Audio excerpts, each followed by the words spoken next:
Je me couche et je m'endors en paix, car toi seul, Éternel, tu me donnes la sécurité dans ma demeure. Chapitre 4 du psaume, verset 9. Bonsoir bien-aimé. C'est l'heure de la prière et de la repentance en ce vendredi soir du 20 juin 2025. Prions ensemble. Seigneur Dieu, Seigneur mon Dieu, la semaine touche à sa fin et je viens devant toi avec un cœur reconnaissant. Merci de m'avoir accompagné pendant tous ces jours. Merci pour les victoires visibles et celles que tu m'as accordées en silence. Ce soir, je dépose mes fardeaux, mes pensées agitées, mes doutes et je te confie tout ce que je n'ai pas réussi à faire, tout ce que j'aurais voulu mieux accomplir.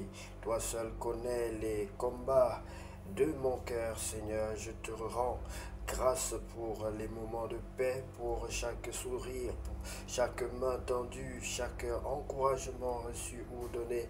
Merci pour ta présence, même dans mes silences. Ta parole déclare dans le livre de Psaumes que je me couche et je m'endors en paix, car toi seul, Éternel, tu me donnes la sécurité dans ma demeure. Accorde-moi un repos paisible cette nuit, protège ma maison, ma famille, mes pensées. Prépare-moi à un week-end de renouveau et remplis mon cœur de ta paix. Au nom de Jésus-Christ de Nazareth, j'ai ainsi prié. Amen. Bien-aimés, nous allons accompagner tous ceux qui n'ont pas encore reçu le Seigneur Jésus-Christ dans leur vie comme leur sauveur personnel et leur Seigneur. Si tu sais que tu es concerné par cette catégorie de personnes, je te prie de prendre la position qui honore ton Dieu et de suivre l'orientation que nous allons te donner dans la prière pour te repentir, pour naître de nouveau. Il faut reconnaître que tu es un pécheur. Alors si tu es prêt, nous allons y aller. Seigneur Jésus-Christ, je reconnais que je suis un pécheur. Seigneur Jésus-Christ, je reconnais que je suis un pécheur. Je te demande pardon pour mes péchés. Je te demande pardon pour mes péchés. Je t'invite dans ma vie comme mon sauveur personnel et mon Seigneur. Je t'invite dans ma vie comme mon sauveur personnel et mon Seigneur. Pardonne-moi, Seigneur. Pardonne-moi, Seigneur. Baptise-moi et remplis-moi de ton Esprit Saint. Baptise-moi et remplis-moi de ton Esprit Saint. Je t'en supplie, Seigneur. Au nom de Jésus-Christ, j'ai ainsi prié. Amen. Soyez bénis, bien-aimés. Nous allons donc lire la parole de Dieu dans le livre de Ruth, chapitre 2. Ruth va glaner dans les champs de Boaz. Naomi avait un parent de son mari, c'était un homme puissant et riche de la famille d'Elimelech et qui se nommait Boaz. Ruth, la Moabite, dit à Naomi, laisse-moi, je te prie, aller glaner des épis dans le champ de celui aux yeux duquel je trouverai grâce. Elle lui répondit, va, ma fille. Elle alla glaner dans un champ derrière les moissonneurs et il se trouva par bonheur que la parcelle de terre appartenait à Boaz qui était de la famille d'Elimelech. Et voici Boaz vint de Bethléem et il dit au moissonneur, que l'Éternel soit avec vous. Ils lui répondirent, que l'Éternel te bénisse.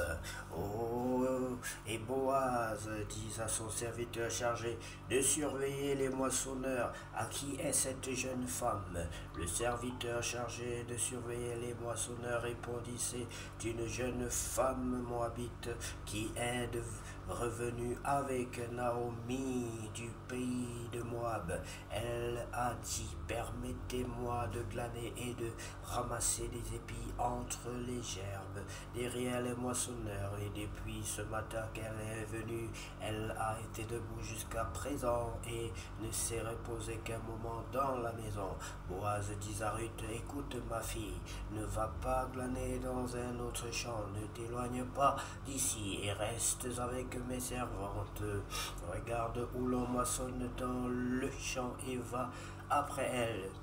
J'ai défendu à mes serviteurs de te toucher, et quand tu auras soif, tu iras au vase et tu boiras de ce que les serviteurs auront puisé. Alors elle tomba sur sa face et se prosterna contre terre et lui dit, comment ai-je trouvé grâce à tes yeux pour que tu t'intéresses à moi qui suis une étrangère. Boaz lui répondit, on m'a rapporté tout ce que tu as fait pour ta belle-mère depuis la mort de ton mari et comment tu as quitté ton père et ta mère et le pays de ta naissance pour aller vers un peuple que tu ne connaissais point auparavant. Que l'Éternel te rende ce que tu as fait et que ta récompense soit entière de la part de l'Éternel, le Dieu d'Israël, sous les ailes duquel tu es venu te réfugier. Et elle dit, oh, que je trouve grâce à tes yeux, mon Seigneur, car tu m'as consolé et tu as parlé au cœur de ta servante. Et pourtant je ne suis pas, moi, comme l'une de tes servantes. Au moment du repas, Boaz dit à Ruth, approche, mange du pain et trempe ton morceau dans le vinaigre. Elle s'assit à côté des moissonneurs. On lui donna du grain rôti. Elle mangea et se rassasia et elle garda le reste. Puis elle se leva pour glaner.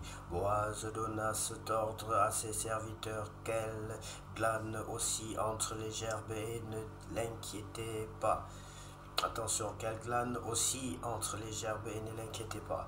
Et même vous ôterez pour elle des gerbes, quelques épis que vous la laisserez glaner sans lui faire de reproche.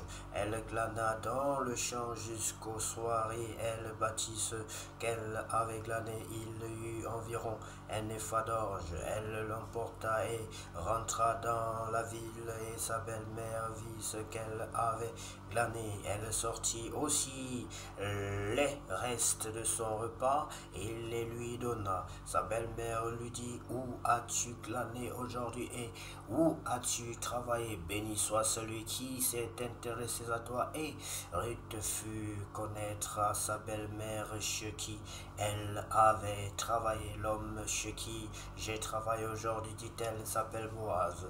Naomi dit à sa belle-fille, qu'il soit béni et de l'Éternel qui se montre miséricordieux pour les vivants comme il le fut pour ceux qui sont morts. Cet homme est notre parent, lui dit encore Naomi. Il est de ceux qui ont sur nous droit de rachat.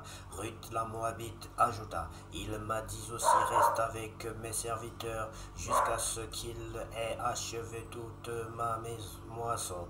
Et Naomi dit à Ruth, sa belle-fille, il est bon, ma fille, que tu sortes avec ses servantes et qu'on ne te rencontre pas dans un autre champ.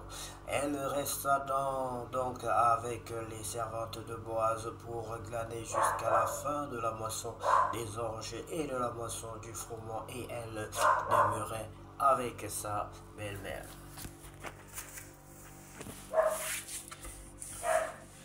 Béni sois-tu, éternel Dieu Tout-Puissant, pour ta parole que tu as mis à notre disposition,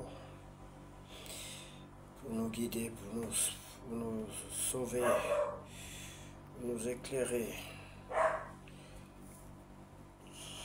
Car à toi seul revient la gloire, la puissance et l'honneur pour tous les siècles.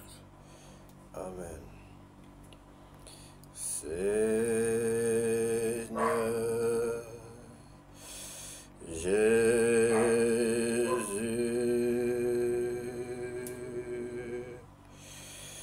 que la gloire te revienne,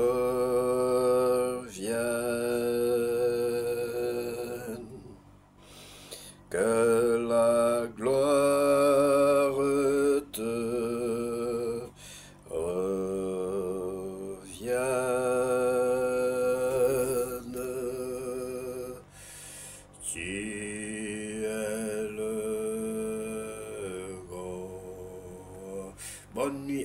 tous et à toutes, bien-aimés. Que Dieu vous bénisse.